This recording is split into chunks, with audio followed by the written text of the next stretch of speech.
పరిశుద్ధ గ్రంథములో నుండి వాక్యం చదువుకుందాం. కీర్తన గ్రంథము 34వ కీర్తన 9వ చరణము 10వ చరణము. యెహోవా భక్తులారా, ఆయన యందు భయభక్తులు ఉంచుడి, ఆయన యందు భయభక్తులు ఉంచువానికి ఏమీయూ కొదువలేదు.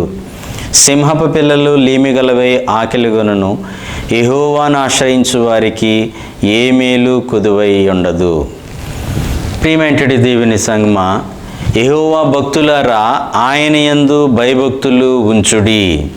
దేవుని యందు మనము భయభక్తులు ఉంచాలని, అలాగే ఆయన యందు భయభక్తులు ఉంచినటువంటి వానికి ఏమీ కూడా కొదువులు లేకుండా దేవుడు మన కొరతలన్నీ తీర్చే గొప్ప దేవుడని మనం చూస్తూ ఉంటున్నాం. ప్రియమైనటువంటి దేవుని బిడ్డలారా, సింహపు పిల్లలైనను ఆకలిగొనినవై ఉంటాయేమో కానీ యూదా గోత్రపు సింహపు పిల్లలైనటువంటి మనకు ఏ మేలు కొదువై ఉండదని, ఏమీను కొదువు కాకుండా మరి దేవుడు చూస్తాడని దేవుడు గొప్ప వాగ్దానం మనకు చేస్తుంటున్నాడు. యెహోవాను ఆశ్రయించు వారికి ఏ మేలు కొదువై ఉండదు అని.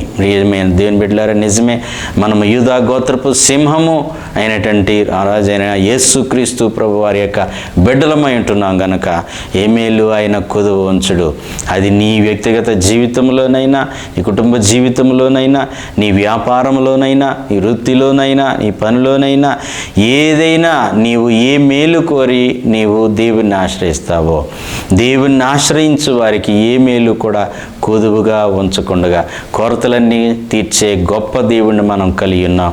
అట్టి రీతిగా ఈ కొరతలన్నీ తీర్చి తన కృపలతో మిమ్మల్ని నడిపించునుగాక. ఆమేన్.